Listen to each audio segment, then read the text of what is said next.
تعالیٰ سے مفتی صاحب بندوں کے تعلق کی نوعیت اور حیثیت اور اہمیت کو ہمیں سمجھائیں، کیا ہونی چاہیے، کیا پرائرٹی ہونی چاہیے اس نوعیت کی؟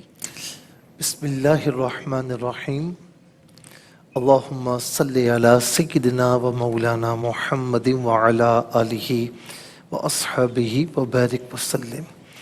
یہ وہ موضوع تھا کہ جس کو عام طور پر لوگوں نے چھوڑ دیا ہے، ایسا ہی ہے کہ اللہ تعالیٰ کے ساتھ تعلق اور پھر اس تعلق کی نوعیت اور حیثیت کیا ہونی چاہیے۔ جب بندہ مومن کلمہ شہادت کلمہ طیبہ پڑھتا ہے نا، یعنی کوئی اسلام میں داخل ہوتا ہے کلمہ شہادت کلمہ طیبہ پڑھتے ہوئے، تو یہ صرف کلمہ طیبہ کلمہ شہادت نہیں ہے، بلکہ یہ ایک کانٹریکٹ ہے، بالکل، اور یہ ایک کمٹمنٹ ہے ایک بندے کی، ایک عبد کی اپنے معبود سے، ایک معاہدہ ہے، جی ایک معاہدہ ہے، ٹھیک ہے نا۔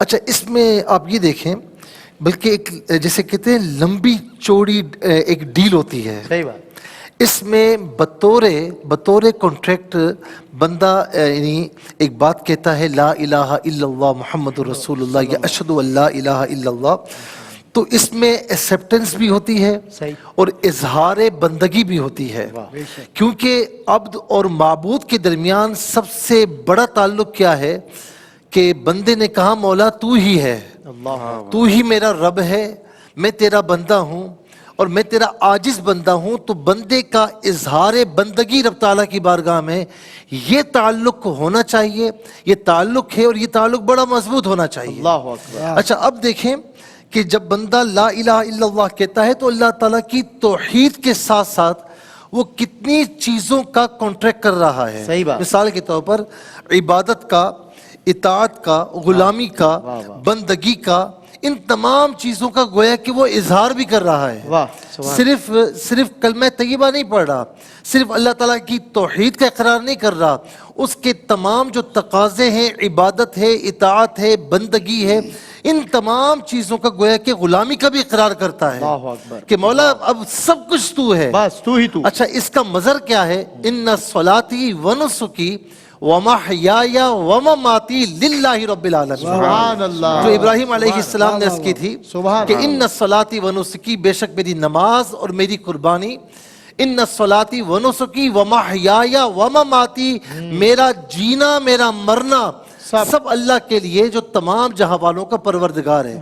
بس میں گفتگو کو یہاں پر لا رہا ہوں کہ جب تک اظہار یعنی جب تک بندگی، غلامی، اطاعت، عبادت اگر صحیح طریقے سے ہو رہی ہے تو گویا کہ تعلق مضبوط ہے اللہ تعالیٰ کی بارگاہ میں، اور اگر یہ صحیح نہیں ہو رہی تو تعلق کمزور، یہ ختم ہے تو اس کا مطلب ہے کہ آپ کا تعلق خدا نخواستہ بارگاہ الہی سے کٹ رہا ہے۔ اللہ تبارک و تعالیٰ اس سے محفوظ فرمائے۔ نور الانوار کا ایک حاشیہ ہے جو مجھے بڑا زبردست لگا، اس میں یہ ہے کہ ایک بحث چلتی ہے الامر للوجوب، کہ امر وجوب کے لیے ہے، تو کہا کہ یہ امر وجوب کے لیے یہاں پر کیوں ہے؟